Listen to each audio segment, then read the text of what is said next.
Hello everyone, welcome back to my channel Shreshtha Kannada vlogs. So ಇವತ್ತಿನ vlog ಬಂದು ಹಬ್ಬದ ಪ್ರಿಪ್ರಿಪ್ರೇಷನ್ vlog ಅಂತಲೇ ಹೇಳ್ಬೋದು. ಅಂದರೆ ಗೌರಿ ಗಣೇಶ ಹಬ್ಬಕ್ಕೆ ಪ್ರಿಪ್ರಿಪ್ರೇಷನ್ ಏನೇನು ಮಾಡ್ಕೊಂಡಿದ್ದೆ ಅಂತ ಈ ಒಂದು ವ್ಲಾಗಲ್ಲಿ ನಿಮ್ಮೆಲ್ಲರ ಜೊತೆ ಶೇರ್ ಮಾಡ್ತಾ ಇದ್ದೀನಿ. ಎಲ್ಲೂ ಸ್ಕಿಪ್ ಮಾಡ್ದಿರ ಕೊನೆ ತನಕ ನೋಡಿ.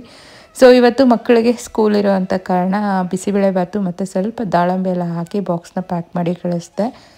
ಸೊ ನಾನಿವತ್ತು ರಜೆ ಹಾಕ್ಕೊಂಡಿದ್ದೀನಿ. ಹೆಂಗೂ ಒಂದು ಕಾಂಪ್ ಆಫ್ ಲೀವ್ ಹಾಕ್ಕೊಳ್ಬೇಕಾಗಿತ್ತು, ಯಾಕಂದರೆ ಇಂಡಿಪೆಂಡೆನ್ಸ್ ಡೇ ದಿನ ಸಹ ನಾವು ವರ್ಕ್ ಮಾಡಿದ್ವಿ. ಸೊ ಅದಕ್ಕೆ ಕಾಂಪನ್ಸೇಟ್ ಆಗಿ ಯಾವತ್ತಾದರೂ ಒಂದಿನ ರಜೆ ತೊಗೋಬೋದು. ಸೊ ಇವತ್ತೇ ರಜೆ ತೊಗೊಂಡ್ರೆ ನನಗೂ ಹಬ್ಬದ ತಿಂಡಿಗಳೆಲ್ಲ ಮಾಡ್ಕೊಳ್ಳೋದಕ್ಕೆ ಹೆಲ್ಪ್ ಆಗುತ್ತೆ ಅಂತ ಆ ಕಾಂಪ್ ಆಫ್ ಲೀವ್ನ ನಾನು ಸೋಮವಾರ ಹಾಕ್ಕೊಂಡೆ. ಸೊ ಇದು ಸೋಮವಾರದ ವ್ಲಾಗು. ಅಂದರೆ ನಾಳೆ ಬಂದು ಮಂಗಳವಾರ ಬಂದು ಗೌರಿ ಹಬ್ಬ ಇದೆ, ಬುಧವಾರ ಬಂದು ಗಣೇಶ ಹಬ್ಬ ಇದೆ. ಸೊ ಅದಕ್ಕೆ ಏನೇನು ಬೇಕು ಪ್ರಿಪ್ರಿಪ್ರೇಷನ್ಸು, ಲೈಕ್ ಡೆಕೋರೇಷನ್ಸ್ ಆಗಲಿ, ಸಿಹಿ ತಿಂಡಿಗಳಾಗಲಿ ಇಂಥದ್ದೆಲ್ಲ ಮಾಡಿಟ್ಬಿಡೋಣ ಅಂತ ಇವತ್ತು ನಾನು ರಜೆ ಹಾಕ್ಕೊಂಡಿದ್ದೀನಿ. ಸೊ ಯೂಶ್ವಲಿ ಗೌರಿ ಗಣೇಶ ಹಬ್ಬ ಅಂದರೆ ಹೆಣ್ಮಕ್ಳಿಗಂತೂ ತುಂಬಾ ಪ್ರಿಯ, ಗಂಡು ಮಕ್ಳಿಗೂ ತುಂಬಾ ಇಷ್ಟವಾದ ಒಂದು ಹಬ್ಬ. ಸೊ ಗೌರಿ ಹಬ್ಬದ ದಿನ ಹೆಣ್ಮಕ್ಳೆಲ್ಲ ಬ್ಯುಸಿಯಾಗಿದ್ದರೆ, ಗಣೇಶ ಹಬ್ಬಕ್ಕೆ ಅಂತೂ ಗಂಡು ಮಕ್ಕಳು ಒಂದು ತಿಂಗಳಿಂದನೇ ಬ್ಯುಸಿಯಾಗಿರ್ತಾರೆ. ಯಾವ ರೀತಿ ಗಣೇಶ ಕೂಡಿಸ್ಬೇಕು ಅಂತೆಲ್ಲ ಪ್ರೀ ಪ್ಲ್ಯಾನಿಂಗಲ್ಲಿ. ನಮ್ಮ ಏರಿಯಾಲೂ ಈ ಸಲ ಗಣಪತಿ ಕೂಡಿಸ್ತಾ ಇರೋದ್ರಿಂದ ನಮ್ಮ ಮಕ್ಕಳಂತೂ ಅಲ್ಲೇ ಫುಲ್ ಬ್ಯುಸಿಯಾಗಿರ್ತಾರೆ. ಅಂದರೆ ಸಂಜೆ ಸ್ಕೂಲಿಂದ ಬರೋಷ್ಟರಲ್ಲಿ ಗಣೇಶ ಹತ್ರ ಹೊರಟೋಗ್ತಾರೆ. ದೊಡ್ಡದಾಗಿ ಗಣೇಶ ಎಲ್ಲ ಇರುತ್ತಲ್ವ, ಅದನ್ನು ನೋಡೋಕ್ಕೆ. ಸೊ ನಾವು ಚಿಕ್ಕವರಿರೋವಾಗಂತೂ ಗೌರಿ ಗಣೇಶ ಹಬ್ಬನ ತುಂಬ ಸಂಭ್ರಮದಿಂದ ಆಚರಣೆ ಮಾಡ್ತಾಯಿದ್ವಿ, ಎಸ್ಪೆಷಲಿ ಗಣೇಶ ಹಬ್ಬ. ಸೊ ಏರಿಯಾವರೆಲ್ಲ ಸೇರಿ ದುಡ್ಡೆಲ್ಲ ಕಲೆಕ್ಟ್ ಮಾಡಿ ಅಲ್ಲಿ ಸಾಂಸ್ಕೃತಿಕ ಕಾರ್ಯಕ್ರಮಗಳು ಇಂಥದನ್ನೆಲ್ಲ ಇಡ್ತಾಯಿದ್ವಿ, ಅಂದರೆ ಆರ್ಕೆಸ್ಟ್ರಾ ಇಂಥದ್ದೆಲ್ಲ. ಸೊ ಎಲ್ಲರೂ ಒಂಥರ ಫುಲ್ ಏರಿಯಾ ಸೇರಿ ಆ ಫೆಸ್ಟಿವಲ್ನ ಸೆಲೆಬ್ರೇಟ್ ಮಾಡೋದು ಒಂಥರ ತುಂಬ ದೊಡ್ಡ ಹಬ್ಬ ಆ ಥರ ಅನ್ನಿಸ್ತಾಯಿತ್ತು. ಬಟ್ ಇವಾಗೆಲ್ಲ ನಮ್ಮ ಮಕ್ಕಳಿಗೆ ಅಂಥ ಒಂದು ಚಾನ್ಸ್ ಇಲ್ಲ, ಯಾಕಂದರೆ ತುಂಬ ಐಸೋಲೇಟಾಗಿ ಬೆಳೆಸ್ತೀವಿ. ಔಟ್ಸೈಡು ಜಾಸ್ತಿ ಹೋಗೋದು, ಎಂಥ ಜನನೋ ಈ ಥರದ್ದೆಲ್ಲ ಮೈಂಡಲ್ಲಿ ಕೂತ್ಬಿಟ್ಟಿರುತ್ತೆ. ನಾವೆಲ್ಲ ಚಿಕ್ಕವರಿರುವಾಗ ಆ ಥರ ಇರಲಿಲ್ಲ, ತುಂಬ ನಂಬ್ತಾ ಇದ್ವಿ ಜನ. ಬಟ್ ಇವಾಗ ಈ ಮೀಡಿಯಾಯಿಂದ ಈ ಥರ ಎಲ್ಲ ತುಂಬ ಒಂಥರ ಏನೇನೋ ಘಟನೆಗಳನ್ನೆಲ್ಲ ಮೀಡಿಯಲ್ಲಿ ನೋಡೋದ್ರಿಂದ ಹೊಸಬ್ರನ್ನ ಒಂಥರ ನಂಬೋಕ್ಕೂ ನಮಗೆ ಭಯ ಆಗುತ್ತೆ. ಇವಾಗಿರೋವಂಥ ಇನ್ಸಿಡೆಂಟ್ಸು, ಕಾಲ ಸಹ ಚೇಂಜ್ ಆಗಿದೆ. ಮೊದಲ ಥರ ಎಲ್ಲ ಬ್ಲೈಂಡಾಗಿ ನಂಬೋಕ್ಕಾಗಲ್ಲ ಇವಾಗ. ಸೊ ಆ ಒಂದು ರೀಸನಿಂದ ಮಕ್ಕಳಿಗೆ ಆ ಒಂದು ಏನಿರುತ್ತಲ್ವ, ಈ ಗಣೇಶ ಹಬ್ಬ ಇಂಥದ್ದು ಲೈಕ್ ಎಲ್ಲ ಫುಲ್ ಏರಿಯಾ ಸೇರಿ ಮಾಡೋದು ಇಂಥದ್ದೆಲ್ಲ ಮಿಸ್ ಮಾಡ್ಕೊಳ್ತಾ ಇದ್ದಾರೆ ಅನಿಸುತ್ತೆ. ಸೊ ನಿಮ್ಮ ಪ್ರಕಾರ ನಿಮ್ಮ ಒಂದು ಬಾಲ್ಯ ಚೆನ್ನಾಗಿತ್ತಾ? ಇವಾಗಿರುವಂಥ ಮಕ್ಕಳ ಬಾಲ್ಯ ಚೆನ್ನಾಗಿದೆಯಾ? ನನಗೆ ಕಮೆಂಟ್ಸಲ್ಲಿ ತಿಳಿಸಿ. ಸೊ ನನ್ನ ಪ್ರಕಾರ ನನ್ನ ಒಂದು ಬಾಲ್ಯನೇ ತುಂಬ ಚೆನ್ನಾಗಿತ್ತು. ಎಲ್ಲರೂ ಸೇರಿ ಒಗ್ಗಟ್ಟಾಗಿ ಎಲ್ಲ ಫೆಸ್ಟಿವಲ್ಸ್ನೂ ಸೆಲೆಬ್ರೇಟ್ ಮಾಡ್ತಾಯಿದ್ವಿ. ಇವಾಗ ಪಾಪ ಮಕ್ಕಳು ಸ್ವಲ್ಪ ಐಸೋಲೇಟ್ ಆಗಿದ್ದಾರೆ. ಅಂದರೆ ಅವ್ರ ಬಿಲ್ಡಿಂಗ್ಗೆ ಸೀಮಿತ ಆಗಿರುತ್ತೆ. ಅವ್ರ ಬಿಲ್ಡಿಂಗಲ್ಲಿ ಯಾರ್ಯಾರು ಮಕ್ಕಳಿದ್ದಾರೋ ಅವ್ರ ಜೊತೆ ಅಷ್ಟೇ ಆಡಬೇಕು. ಫುಲ್ ಏರಿಯಾ ಫುಲ್ಲು ಎಲ್ಲ ಕಡೆನೂ ಫ್ರೆಂಡ್ಸ್ ಅಂತೂ ಮಾಡ್ಕೊಳ್ಳೋಕ್ಕೆ ಈಗಿನ ಕಾಲದಲ್ಲಿ ಬಿಡಲ್ಲ ಪೇರೆಂಟ್ಸು. ಏಕೆಂದರೆ ಅವ್ರದ್ದೇ ಆದ ಒಂದು ಭಯ ಇರುತ್ತೆ, ಎಂಥ ಜನನೋ ಇಂಥದ್ದೆಲ್ಲ ಮೈಂಡಲ್ಲಿ ಓಡ್ತಾ ಇರುತ್ತೆ. ಅದು ತಪ್ಪು ಅಂತ ಹೇಳಲ್ಲ, ನಾವು ಕಾಲಕ್ಕೆ ತಕ್ಕಂಗೆ ಒಂದು ಚೇಂಜ್ ಆಗಲೇಬೇಕಾಗುತ್ತೆ. ಸೊ ಇವಾಗ ಚಕ್ಲಿ ಸ್ವಲ್ಪ ಮಾಡ್ಕೊಳ್ತಾ ಇದ್ದೀನಿ ಹಬ್ಬಕ್ಕೆ. ವರಮಹಾಲಕ್ಷ್ಮಿ ಹಬ್ಬಕ್ಕೂ ನಾನು ಇದೇ ಸ್ವೀಟ್ಸು ಮತ್ತು ಸ್ನ್ಯಾಕ್ಸ್ನ ಮಾಡಿದ್ದೆ. ಅಂದರೆ ಚಕ್ಲಿ ಮತ್ತು ಕರ್ಜಿಕಾಯಿ, ಹುರ್ಗಡ್ಲೆ ತಂಬಿಟ್ಟೆ ಮಾಡಿದ್ದೆ. ಸೊ ಲಾಸ್ಟ್ ಟೈಮ್ ವರಮಹಾಲಕ್ಷ್ಮಿ ಹಬ್ಬದ ದಿನ ಮಕ್ಕಳು ಫುಲ್ ಬೇಜಾರು ಮಾಡಿಕೊಂಡ್ರು, ಒಂದು ಸಹ ನೀನು ನಮ್ಗೆ ಇಟ್ಟಿಲ್ಲ, ಎಲ್ಲ ಬಂದವ್ರಿಗೆ ಕೊಟ್ಟು ಕಳಿಸ್ಬಿಟ್ಟೆ ಅಂತ. ಯೂಶ್ವಲಿ ನಾನು ತಾಂಬೂಲದ ಜೊತೆ ನಾನು ಮಾಡಿಟ್ಟಿರುವಂಥ ಸ್ವೀಟ್ಸ್ ಆಗಲಿ ಸ್ನ್ಯಾಕ್ಸ್ ಆಗಲಿ ಅದನ್ನು ಸಹ ಕೊಟ್ಟು ಕಳಿಸ್ತೀನಿ ಪ್ರಸಾದ ಥರ. ಸೊ ಅದು ಖಾಲಿ ಆಗಿರೋದ್ರಿಂದ ಮಕ್ಕಳು ತುಂಬ ಬೇಜಾರು ಮಾಡಿಕೊಂಡ್ರು, ಒಂದೂ ಇಲ್ಲ ನಮಗೆ ಅಂತ. ಅದಕ್ಕೆ ಮಿಸ್ ಮಾಡ್ದಿರ ಈ ಸಲ ಗೌರಿ ಹಬ್ಬಕ್ಕೂ ಅದೇ ಮಾಡಿಟ್ಟಿದ್ದೀನಿ, ಅಂದರೆ ಪಾಪ ತಿನ್ನಲಿ ಅಂತ. ಲಾಸ್ಟ್ ಟೈಮ್ ಒಂದೂ ಇರಲಿಲ್ಲ ಅವ್ರಿಗೆ. ಸೊ ಇವಾಗ ನೆಕ್ಸ್ಟು ನಾನು ಬ್ಯಾಕ್ ಡ್ರಾಪ್ ಡೆಕೋರೇಷನ್ಗೆ ಎಲ್ಲ ರೆಡಿ ಮಾಡ್ಕೊಳ್ತಾ ಇದ್ದೀನಿ. ಒಂದು ಸ್ಟಿಕ್ಕರ್ ಮೆಚ್ಚಿದ್ದೀನಿ ಬುದ್ಧ ಕೌಂಟ್ರ್ ಹತ್ರ, ಬ್ಲೂ ಕಲರು ಫ್ಲವರ್ಸ್ದು. ಜೊತೆಗೆ ಈ ಒಂದು ಫ್ಲವರ್ಸ್ನ ತರಿಸ್ಕೊಂಡಿದ್ದೀನಿ, ಬ್ಲೂ ವಿತ್ ವೈಟ್ ಥೀಮ್ ಮಾಡೋಣ ಅಂತ. ನೋಡಿ ಅಲ್ಲಿರೋ ಫ್ಲವರ್ಸ್ ಸ್ಟಿಕ್ಕರ್ಗೆ ಈ ಒಂದು ಫ್ಲವರ್ಸ್ ಮ್ಯಾಚ್ ಆಗುತ್ತೆ. ಮತ್ತು ಇದೊಂದು ರಂಗೋಲಿ ಸ್ಟಿಕ್ಕರ್ನ ಸಹ ತರಿಸ್ಕೊಂಡಿದ್ದೀನಿ, ಅಂದರೆ ಗಣೇಶ ಕೂಡಿಸಿದಾಗ ಹಿಂದೆ ಹೈಲೈಟಾಗಿ ಕಾಣಲಿ ಅಂತ ಇದೊಂದು ತೊಗೊಂಡು. ವೈಟ್ ಫ್ಲವರ್ಸ್ ಆಲ್ರೆಡಿ ನನ್ನ ಹತ್ರ ಇತ್ತು, ಸೊ ನಾನೇನು ತರಿಸ್ಕೊಳಕ್ಕೆ ಹೋಗಿಲ್ಲ.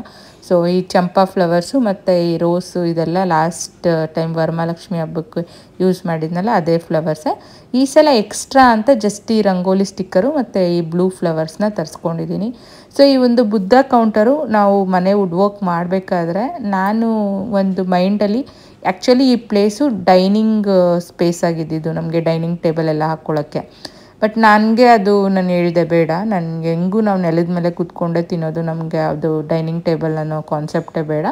ಈ ಪ್ಲೇಸ್ನ ನಾನು ಏನಾದರೂ ಒಂದು ಡೆಕೋರೇಟಿವ್ ಪೀಸಾಗಿ ನಾನು ಯೂಸ್ ಮಾಡ್ಕೊಳ್ತೀನಿ ಅಂತ ನಮ್ಮ ಹಸ್ಬೆಂಡ್ ಹೇಳಿದಾಗ, ನೀನೇನಾದರೂ ಡಿಸೈನ್ ಮಾಡ್ಕೊ, ಅವ್ರಿಗೆ ಹೇಳು ಅವ್ರು ಮಾಡಿಕೊಡ್ತಾರೆ ಅಂದರು. ಸೊ ನಾನು ಥಿಂಕ್ ಮಾಡಿ ಇಲ್ಲಿ ಒಂದು ಬುದ್ಧ ಕೌಂಟ್ರ್ ಥರ ಮಾಡೋಣ ಅಂತ ಈ ಪ್ಲೇಸ್ನ ನಾನು ಮಾಡಿಸಿದ್ದು. ಸೊ ರೆಗ್ಯುಲರ್ ಆಗಿ ಒಂದು ಬುದ್ಧ ಕೌಂಟ್ರ್ ಥರ ಇರುತ್ತೆ. ಬಟ್ ಈ ಗೌರಿ ಗಣೇಶ ಫೆಸ್ಟಿವಲು, ಕೃಷ್ಣ ಜನ್ಮಾಷ್ಟಮಿ ಇಂಥ ಟೈಮಲ್ಲೆಲ್ಲ ದೇವ್ರು ಕೂಡ್ಸೋಕ್ಕೂ ಒಂದು ವೇಳೆ ನನಗೇನು ಟೈಮ್ ಇಲ್ಲ, ಡೆಕೋರೇಷನ್ ಮಾಡೋಕ್ಕಾಗಲಿಲ್ಲ ಅಂದ್ರೂ ಜಸ್ಟ್ ದೇವ್ರನ್ನ ಈ ಪ್ಲೇಸಲ್ಲಿ ಕೂಡ್ಸಿದ್ರೂ ಹೈಲೈಟಾಗೇ ಕಾಣುತ್ತೆ. ಯಾಕಂದರೆ ಆ ವುಡ್ ವರ್ಕ್ ಆ ಥರ ಇದೆ.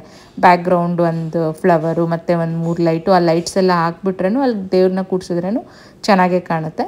ಸೊ ಆ ಥರ ಒಂದು ಪ್ಲೇಸ್ ಇರಬೇಕು ಏನಾನ ಹಬ್ಬಗಳಿಗೆ ಅಂತ ಇದನ್ನು ನಾನು ಡಿಸೈನ್ ಮಾಡಿಸಿದ್ದು. ಸೊ ಪ್ರತಿಯೊಬ್ಬರು ಬಂದವರು ಈ ಪ್ಲೇಸ್ ಇದನ್ನು ನೀವು ಚೆನ್ನಾಗಿ ಡಿಸೈನ್ ಮಾಡಿದ್ದೀರಾ ಅಂತಲೇ ಹೇಳ್ತಾರೆ. ಸೊ ಇವಾಗ ಆಲ್ಮೋಸ್ಟ್ ಈ ಬ್ಲೂ ಫ್ಲವರ್ಸ್ ಎಲ್ಲ ಯೂಸ್ ಮಾಡ್ಕೊಂಡು ಡೆಕೋರೇಟ್ ಮಾಡಿದ್ದೀನಿ. ಸೊ ಯಾವ ರೀತಿ ಕಾಣ್ತಾ ಇದೆ ಈ ಒಂದು ಫ್ಲವರ್ ಡೆಕೋರೇಷನ್ ಅಂತ ನನಗೆ ಕಮೆಂಟ್ಸಲ್ಲಿ ತಿಳಿಸಿ. ನನಗಂತೂ ನಾನು ಏನು ಮೈಂಡಲ್ಲಿ ಎಕ್ಸ್ಪೆಕ್ಟೇಷನ್ ಇತ್ತಲ್ಲ ಅದೇ ಥರ ಬಂದಿದೆ. ಸೊ ನೆಕ್ಸ್ಟ್ ಈ ಬುದ್ಧ ಇದನ್ನೆಲ್ಲ ಇಲ್ಲಿ ಟಿ ವಿ ಯೂನಿಟ್ ಹತ್ರ ಇಟ್ಟಿದ್ದೀನಿ ಸದ್ಯಕ್ಕೆ. ಸೊ ನೆಕ್ಸ್ಟು ಇನ್ನೊಂದು ಈ ಗಣಪತಿ ಇಲ್ಲಾಂದರೆ ಗೌರಿ ಯಾವುದಕ್ಕಾದರೂ ಕೂಡ್ಸೋಕ್ಕೆ ಅಂತ ಈ ಥರದ್ದೊಂದು ಜಸ್ಟ್ ಒಂದು ಬಾಕ್ಸ್ಗೆ ಮಗಳದು ಲಂಗ ಬ್ಲೌಸ್ ಹೊಲ್ಸಿದ್ನಲ್ವ ಅದರದ್ದು ಸೆರಗು ಪಾರ್ಟು ಮಿಕ್ಕಿತ್ತು. ಅದು ಹೆಂಗೂ ಬ್ಲೂ ಕಲರ್ ಇದೆಯಲ್ಲ ಈ ಥೀಮ್ಗೆ ಮ್ಯಾಚ್ ಆಗುತ್ತೆ ಅಂತ ಈ ಥರ ಒಂದು ಮಣೆ ಥರ ಮಾಡಿಟ್ಟಿದ್ದೀನಿ. ಮತ್ತು ಇದು ಮಕ್ಕಳದು ಈ ಹೋಲಾ ಗೇಮ್ಸ್ ಎಲ್ಲ ಆಡೋದಕ್ಕೆ ಒಂದು ರೌಂಡ್ ಸರ್ಕಲ್ ಥರ ಬರುತ್ತಲ್ವ ಅದು ಟಾಯಿ, ಅದನ್ನು ಈ ಬ್ಯಾಕ್ ಡ್ರಾಪ್ಗೆ ಹಿಂಗೆ ಮಾಡೋಣ ಅಂತ ಇವಾಗ ಮಕ್ಕಳು ಸ್ಕೂಲಿಂದ ಬಂದಿದ್ದಾರೆ. ಸೊ ನೋಡಿ ಎಷ್ಟು ಬೇಗ ಟೈಮ್ ಆಗುತ್ತೆ. ಚಕ್ಲಿ ಎಲ್ಲ ಮಾಡಿ ಬ್ಯಾಕ್ ಡ್ರಾಪ್ ಮಾಡೋಷ್ಟರಲ್ಲೇ ಮಕ್ಕಳು ಸ್ಕೂಲಿಂದ ಬರೋ ಟೈಮ್ ಆಯ್ತು. ಅಂದರೆ 4 o'clock ಆಲ್ರೆಡಿ ಆಗೋಗಿದೆ, ಒಂದು ಹಾಫ್ ಡೇನೇ ಮುಗ್ದೋಗಿದೆ. ಸೊ ನೆಕ್ಸ್ಟ್ ಇದು ನನಗೆ ಆ್ಯಕ್ಚುಲಿ ಐಡಿಯಾ ಇರಲಿಲ್ಲ ಬ್ಯಾಕ್ ಡ್ರಾಪಲ್ಲಿ ಈ ಥರ ಒಂದು ಸರ್ಕಲ್ಲಾಗಿ ಕೂಡಿಸ್ಬೇಕು ಅಂತ.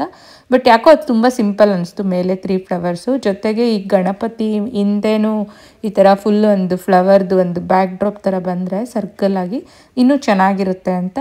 ಇದು ಹೆಂಗೂ ಮಕ್ಕಳದು ಇದು ಟಾಯ್ ಇತ್ತು, ಅದು ಬೇಕಂದರೆ ಈ ಫ್ಲವರ್ಸ್ ಎಲ್ಲ ರಿಮೂವ್ ಮಾಡಿದ್ಮೇಲೆ ಅದನ್ನು ರೀಯೂಸ್ ಮಾಡ್ಬೋದು. ಸೊ ಅದಕ್ಕೆ ಈ ಥರ ಫ್ಲವರ್ ಸ್ಟಿಕ್ ಮಾಡಿ ಈ ಥರ ಜೋಡಿಸಿಟ್ಟೆ. ನನಗಂತೂ ಇವಾಗ ಇನ್ನೂ ಹೈಲೈಟ್ ಆಯಿತು ಅಂತಲೇ ಅನಿಸ್ತು. ಸೊ ಹಂಗೂ ಮಕ್ಕಳಿಗೆ ಸ್ವಲ್ಪ ಟಾಸ್ಕ್ ಕೊಟ್ಟೆ, ಯಾಕಂದರೆ ಇದೆಲ್ಲ ಸಿಂಪಲ್ ಟಾಸ್ಕು. ರಿಮೈನಿಂಗ್ ಏನು ಫ್ಲವರ್ಸ್ ಎಲ್ಲ ಇದೆಯಲ್ಲ ಅದನ್ನೆಲ್ಲ ನೀವು ಹಂಗೆ ಜೋಡಿಸ್ಬಿಡಿ ಅಂತ. ಸೊ ಈ ಥರ ಮಕ್ಕಳಿಗೆ ಟಾಸ್ಕ್ ಕೊಟ್ಟರೆ ತುಂಬ ಇಂಟ್ರೆಸ್ಟಿಂದ ಮಾಡ್ತಾರೆ, ಅವ್ರಿಗೂ ಕ್ರಿಯೇಟಿವಿಟಿ ಇನ್ಕ್ರೀಸ್ ಆಗುತ್ತೆ ಈ ಥರ ಎಲ್ಲ ಮಾಡ್ಬೋದು ಅಂತ. ಸೊ ಅದಕ್ಕಂತಲೇ ಒಂದು ಕ್ಲಾಸಸ್ಗೆಲ್ಲ ಏನು ಕಳಿಸೋ ಅವಶ್ಯಕತೆ ಇಲ್ಲ. ಈ ಥರ ಮನೆಗಳಲ್ಲಿ ಹಬ್ಬ ಹರಿದಿನಗಳ ದಿನವೇ ಅವ್ರಿಗೆ ಡೆಕೋರೇಷನಲ್ಲಿ ನಾವು ಇನ್ವಾಲ್ವ್ ಆದರೆ ಅದೇ ಒಂದು ಕ್ರಿಯೇಟಿವಿಟಿ ಟಾಸ್ಕ್ ಅಂತಲೇ ಇನ್ಕ್ಲೂಡ್ ಮಾಡ್ಕೋಬೇಕಷ್ಟೆ. ನಮ್ಮ ಹಿರಿಯರೆಲ್ಲ ಮಾಡಿರೋದು ಈ ಒಂದು ರೀಸನ್ನಿಂದನೇ. ಬರೀ ಓದು ಅನ್ನೋದು ಬಿಟ್ಟು ಬೇರೆ ಎಲ್ಲದರಲ್ಲೂ ನಾವು ಮಕ್ಕಳನ್ನ ಇನ್ವಾಲ್ವ್ ಮಾಡ್ಕೊಳ್ಳೋದ್ರಿಂದ ಅವ್ರಿಗೂ ಬೇರೆದ್ರ ಬಗ್ಗೆ ಒಂದು ಕ್ರಿಯೇಟಿವಿಟಿ ಪರ್ಸ್ಪೆಕ್ಟಿವಲ್ಲೂ ಥಿಂಕ್ ಮಾಡೋಕ್ಕೆ ಒಂದು ಚಾನ್ಸ್ ಸಿಗುತ್ತೆ. ಸೊ ನಾನು ಎಕ್ಸ್ಪೆಕ್ಟ್ ಮಾಡಿರೋದಕ್ಕಿಂತ ತುಂಬಾ ಚೆನ್ನಾಗಿ ಮಾಡಿದರು. ನಾನು ಆ್ಯಕ್ಚುಲಿ ಇದೆಲ್ಲ ಇವ್ರು ಮಾಡೋ ಟೈಮಲ್ಲಿ ಕರ್ಜಿಕಾಯಿಗೆ ಏನೇನು ಬೇಕೋ ಫಿಲ್ಲಿಂಗ್ಸು ಅದನ್ನೆಲ್ಲ ರೆಡಿ ಮಾಡ್ಕೊಳ್ತಾ ಇದ್ದೆ. ಸೊ ಹಂಗೂ ಮಕ್ಕಳು ನಾವೆಲ್ಲ ವ್ಲಾಗಲ್ಲಿ ಬರಬೇಕು ಅಂತ ಈ ಒಂದು ವಿಡಿಯೋ ಶೂಟಿಂಗ್ನ ನಾನು ಅವ್ರಿಗೆ ಫಿಕ್ಸ್ ಮಾಡಿ ಹೋಗಿದ್ದೆ. ಅದಕ್ಕೆ ಕರ್ಜಿಕಾಯ್ದು ಫಿಲ್ಲಿಂಗ್ಸ್ದು ಇದೆಲ್ಲ ವಿಡಿಯೋಸ್ ತೊಗೊಳಕ್ಕಾಗಿಲ್ಲ. ಫೈನಲಾಗಿ ನಾನು ಬರೋಷ್ಟರಲ್ಲಿ ನೋಡಿ ಎಷ್ಟು ಚೆನ್ನಾಗಿ ಡೆಕೋರೇಟ್ ಮಾಡಿಟ್ಟಿದ್ದಾರೆ ಅಂತ. ಸೊ ಈ ವರ್ಷದ ಗೌರಿ ಗಣೇಶ ಹಬ್ಬದ ಡೆಕೋರೇಷನ್ ನಿಮಗೆಲ್ಲ ಯಾವ ರೀತಿ ಅನ್ನಿಸ್ತು? ಬ್ಲೂ ಆ್ಯಂಡ್ ವೈಟ್ ಥೀಮ್ ಮಾಡಿದ್ದೀನಿ. ಸೊ ನನಗಂತೂ ತುಂಬಾ ಇಷ್ಟ ಆಯಿತು. ನಾನು ಅಂದ್ಕೊಂಡಿದ್ದಕ್ಕಿಂತ ಚೆನ್ನಾಗೇ ಬಂತು ಅಂತಲೇ ಹೇಳ್ಬೋದು. ಸೊ ಹಂಗೂ ಈ ಟೇಬಲೆಲ್ಲ ಹಾಕಿ ಇಟ್ಟಿದ್ದಾರೆ ಮಕ್ಕಳು. ಬಟ್ ನಾನು ಬೇಡ ಕೆಳಗಡೆನೇ ಪ್ಲ್ಯಾನ್ ಮಾಡೋಣ ಅಂತ ಹೇಳಿದ್ರೆ ಲೈಕ್ ನೆಕ್ಸ್ಟ್ ಥಿಂಕ್ ಮಾಡ ಹೆಂಗೂ ನಾಳೆ ಅಲ್ವಾ ಹಬ್ಬ ಇರೋದು, ಆ ಟೈಮ್ಗೆ ಯಾವ ರೀತಿ ಅನಿಸುತ್ತೋ ಆ ಥರ ಮಾಡೋಣ ಅಂತ. ಸೊ ನೆಕ್ಸ್ಟ್ ಕರ್ಜಿಕಾಯಿಗೆ ಎಲ್ಲ ಮಕ್ಕಳು ಬಂದು ಹೆಲ್ಪ್ ಮಾಡ್ತಿದ್ದಾರೆ ಮಾಡೋಕ್ಕೆ. ಸೊ ನಮ್ಮ ಮನೇಲಂತೂ ಏನಾದರೂ ಈ ಥರ ಹಬ್ಬ ಹರಿದಿನ ಇದ್ದರೆ ನಾನು ಒಬ್ಬಳೇ ಮಾಡೋವಂಥ ಅವಶ್ಯಕತೆ ಇಲ್ಲ, ಮಕ್ಕಳೆಲ್ಲ ಇನ್ವಾಲ್ವ್ ಆಗ್ತಾರೆ. ಆಫ್ ಕೆಲಸ ನನಗೆ ಕಡಿಮೆ ಆಗೋಗುತ್ತೆ ಅಂತಲೇ ಹೇಳ್ಬೋದು. ಎಸ್ಪೆಷಲಿ ಕರ್ಜಿಕಾಯಿ ಮಾಡಬೇಕಾದ್ರೆ ಮಕ್ಕಳಿಗೆಲ್ಲ ಮಾಡೋದನ್ನೆಲ್ಲ ಕೊಟ್ಕೊಂಡು ಅವ್ರಿಗೆ ತಿನ್ನಿಸ್ಕೊಂಡೇ ಮಾಡಿದೆ. ಯಾಕಂದರೆ ಅವ್ರಿಗೂ ಫುಲ್ ಖುಷಿಯಾಗಿ ನಾನು ಮಾಡಿರೋದು ಇದು ಅಂತ ತಿನ್ನೋದಕ್ಕೆ ಇಷ್ಟಪಡ್ತಾರೆ. ಸೊ ಯೂಶ್ವಲ್ ಡೇಸಲ್ಲಿ ತಿನ್ನೋದಕ್ಕಿಂತ ಫ್ರೆಂಡ್ಸ್ ಜೊತೆ ತಿಂತಾರಲ್ಲ ಸ್ವಲ್ಪ ಜಾಸ್ತಿನೇ ತಿಂತಾರೆ ಅಂತಲೇ ಹೇಳ್ಬೋದು. ಅಂದರೆ ಯಾರು ಜಾಸ್ತಿ ತಿಂತಾರೆ ಅಂತ ಕಾಂಪಿಟೇಷನ್ ಮೇಲೆ. ಸೊ ಹಂಗೂ ಕರ್ಜಿಕಾಯಿ ಅಂತೂ ಈ ಸಲ ಸಖತ್ ಕ್ರಿಸ್ಪಿಯಾಗಿ ತುಂಬಾ ಚೆನ್ನಾಗಿ ಬಂದಿತ್ತು. ಸೊ ಹಂಗೂ ಮಕ್ಕಳೇ ಅರ್ಧ ಕೆಲಸ ನಂಗೆ ಮಾಡಿಕೊಟ್ಬಿಟ್ರು, ಎಸ್ಪೆಷಲಿ ಈ ಒಂದು ಹಬ್ಬಕ್ಕೆ ಅಂತಲೇ ಹೇಳ್ಬೋದು. ಅಂದರೆ ಡೆಕೋರೇಷನ್ಗಾಗಲಿ ಈ ತಿಂಡಿಗಳಿಗಾಗಲಿ ಬೆಳಗ್ಗೆ ಚಕ್ಲಿ ಮಾಡೋದು ನಾನು ಒಬ್ಬಳೇ ಮಾಡಿದ್ದಕ್ಕೆ ತುಂಬಾ ಒಂಥರ ಕಷ್ಟ ಅನ್ನಿಸ್ತು. ಬಟ್ ಇವಾಗ ಮಕ್ಕಳೆಲ್ಲ ಇರೋದ್ರಿಂದ ಅವರು ಒಬ್ಬರು ಬಾಲ್ಸ್ ಮಾಡ್ತಾಯಿದ್ರು, ಒಬ್ಬೊಬ್ಬರು ಫಿಲ್ಲಿಂಗ್ಸ್ ಮಾಡಿ ಇದು ಮಾಡಿಕೊಡ್ತಾಯಿದ್ರು, ನಾನು ಕರ್ಜಿಕಾಯಿ ಸುಡ್ತಾಯಿದ್ದೆ. ಸೊ ಬೇಗ ಆಗೋಯ್ತು ಕೆಲಸ. ಸೊ ಕೆಲವೊಬ್ರು ಅಂದ್ಕೊಳ್ತಾರೆ ಮಕ್ಕಳಿರೋವಾಗ ಕೆಲಸ ಜಾಸ್ತಿ ಅನಿಸುತ್ತೆ, ಅವ್ರದ್ದು ಕೆಲಸ ಮಾಡೋಕ್ಕಾಗಲ್ಲ ಅಂತ. ಬಟ್ ನನಗದು ಆಪೋಸಿಟ್ಟು, ಮಕ್ಕಳಿದ್ರೆ ನಂಗೆ ಫಾಸ್ಟಾಗಿ ಆಗಿಬಿಡುತ್ತೆ ಕೆಲಸ, ಅಂದರೆ ಅವರೇ ಅರ್ಧ ಮಾಡಿಕೊಟ್ಬಿಡ್ತಾರೆ. ಸೊ ಫೈನಲಿ ನೋಡಿ ಕರ್ಜಿಕಾಯಿನೂ ಎಲ್ಲ ರೆಡಿಯಾಗಿ ಅವ್ರಿಗೂ ಸ್ವಲ್ಪ ಎಲ್ಲ ತಿನ್ನಿಸಿ ಮತ್ತು ಮನೆಗೂ ಸ್ವಲ್ಪ ಪ್ಯಾಕ್ ಮಾಡಿ ಕಳಿಸ್ದೆ ಮಕ್ಕಳಿಗೆ. ಸೊ ಈ ರೀತಿ ಇತ್ತು ನನ್ನ ಒಂದು ಗೌರಿ ಹಬ್ಬದ ಪ್ರಿಪ್ರೇಷನ್ಸು.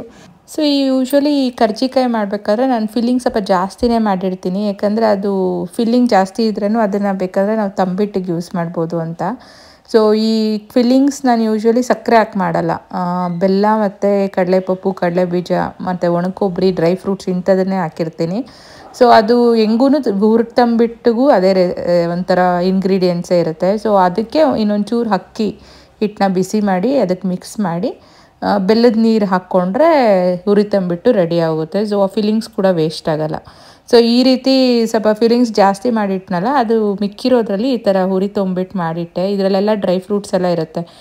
ಮಕ್ಕಳ ಸ್ನ್ಯಾಕ್ಸ್ ಬಾಕ್ಸ್ಗಂತೂ ಇದು ಒಂದು ಒಳ್ಳೆ ಆಪ್ಷನ್ ಅಂತಲೇ ಹೇಳ್ಬೋದು. ಸೊ ಇವಾಗೆಲ್ಲ ಸ್ವಲ್ಪ ಬಿಸಿ ಎಲ್ಲ ಆರಿದ್ಮೇಲೆ ಈ ಥರ ಒಂದು ಏರ್ ಟೈಟ್ ಕಂಟೈನರಲ್ಲಿ ಹಾಕಿ ಎತ್ತಿಟ್ಬಿಟ್ರೆ ಆಲ್ಮೋಸ್ಟ್ ಒಂದು ವಾರ ಮಕ್ಕಳಿಗೆ ಸ್ನ್ಯಾಕ್ಸ್ ಆಗುತ್ತೆ ಇದು. ಇವಾಗ ಮನೆಯೆಲ್ಲ ಫುಲ್ ಮೆಸ್ಸಿ ಆಗಿದೆ, ಎಸ್ಪೆಷಲಿ ಈ ಥರ ಎಣ್ಣೆ ಐಟಮ್ಸು ಇಂಥದ್ದೆಲ್ಲ ತಿಂಡಿಗಳು ಮಾಡಿದಾಗ ಕಿಚನ್ ಅದು ಸಖತ್ ಗಲೀಜಾಗ್ಬಿಡುತ್ತೆ. ಹಂಗೂ ನನಗೆ ಸುಸ್ತಾಗಿ ಹೋಗಿತ್ತು. ಬಟ್ ಸ್ಟಿಲ್ ಮತ್ತೆ ನಾಳೆ ಹಬ್ಬ ಬೇರೆ ಅಲ್ವಾ, ಅವಾಗೆಲ್ಲ ಕ್ಲೀನಿಂಗ್ ಆಗೋಲ್ಲ ಅಂತ ಇವಾಗ ನೈಟೇ ಎಲ್ಲ ಕ್ಲೀನ್ ಮಾಡಿಟ್ಬಿಟ್ಟು ಮಲಗಿಬಿಡೋಣ ಅಂತ. ಸೊ ಈ ಒಂದು ವ್ಲಾಗ್ ಅಪ್ಲೋಡ್ ಮಾಡೋ ಅಷ್ಟರಲ್ಲೇ ಹಬ್ಬ ಮುಗ್ದಿರುತ್ತೆ, ಯಾಕಂದರೆ ನಾನು ಬ್ಯುಸಿ ಇರ್ತೀನಿ, ಅಪ್ಲೋಡ್ ಎಲ್ಲ ಮಾಡೋಷ್ಟು ಟೈಮ್ ಇರಲ್ಲ. ಅದಕ್ಕೆ ಎಲ್ಲರಿಗೂ ಪ್ರತಿಯೊಬ್ಬರಿಗೂ ಈ ವರ್ಷದ ಗೌರಿ ಗಣೇಶ ಹಬ್ಬದ ಹಾರ್ದಿಕ ಶುಭಾಶಯಗಳು ಅಂತ ಹೇಳ್ತಾ, ಕೊನೆ ತನಕ ನೋಡ್ತಾ ಇರೋ ಪ್ರತಿಯೊಬ್ಬರಿಗೂ ಥ್ಯಾಂಕ್ ಯು ಹೇಳ್ತಾ, ಯಾರೆಲ್ಲ ಇನ್ನೂ ನನ್ನ ಚಾನಲ್ಗೆ ಸಬ್ಸ್ಕ್ರೈಬ್ ಮಾಡ್ಕೊಳ್ದಿರಾ ನೋಡ್ತಾ ಇದ್ದೀರಾ, ಇಲ್ಲ ನೀವೇನಾದರೂ ಫಸ್ಟ್ ಟೈಮ್ ವ್ಯೂವರ್ಸ್ ಆದರೆ ದಯವಿಟ್ಟು ಸಬ್ಸ್ಕ್ರೈಬ್ ಮಾಡ್ಕೊಂಡು ನೋಡಿ. ಮತ್ತು ನನ್ನ ಒಂದು ವ್ಲಾಗ್ಸ್ ನಿಮಗೇನಾದರೂ ಸ್ವಲ್ಪನಾದರೂ ಇಷ್ಟ ಆದರೆ ದಯವಿಟ್ಟು ಒಂದು ಲೈಕ್, ಶೇರ್ ಮತ್ತು ಕಮೆಂಟ್ ಮಾಡಿ ಅಂತ ಹೇಳ್ತಾ, ಕೆಲವೊಬ್ಬರು ಡೈಲಿ ಹಾಕಿ ಅಂತ ಕೇಳ್ತಾ ಇದ್ದೀರಾ. ನಾನು ವರ್ಕಿಂಗ್ ಇರೋದ್ರಿಂದ ನನಗೆ ವಾರಕ್ಕೆ 2 ಹಾಕೋದಕ್ಕೂ ತುಂಬಾ ನನಗೆ ಕಷ್ಟ ಇದೆ, ಅಂಥದ್ದು ಡೈಲಿ ಅಂತೂ ಮಾಡೋಕ್ಕಾಗಲ್ಲ. ಸಾರಿ, ಆ ಒಂದು ರಿಕ್ವೆಸ್ಟ್ನ ನಾನು ತಗೊಳಕ್ಕಾಗಲ್ಲ. ಬಟ್ ಆದಷ್ಟು ರೆಗ್ಯುಲರಾಗಿ ಡೈಲಿ ರೂಟೀನ್ ವ್ಲಾಗ್ಸ್ನಂತೂ ಖಂಡಿತವಾಗೂ ಹಾಕ್ತೀನಿ. ಸೊ ನಿಮ್ಮ ಒಂದು ಪ್ರೀತಿ ಮತ್ತು ಈ ಒಂದು ಸಪೋರ್ಟ್ ಏನು ತೋರಿಸ್ತಾ ಇದ್ದೀರಲ್ಲ, ಇದನ್ನು ದಯವಿಟ್ಟು ನನ್ನ ಒಂದು ಚಾನಲ್ ಮೇಲೆ ಕಂಟಿನ್ಯೂ ಮಾಡಿ ಅಂತ ಹೇಳ್ತಾ ಈ ಒಂದು ವ್ಲಾಗ್ನ ನಾನು ಇಲ್ಲಿಗೆ ಮುಗಿಸ್ತಾ ಇದ್ದೀನಿ. ಮತ್ತೆ ಸಿಗೋಣ.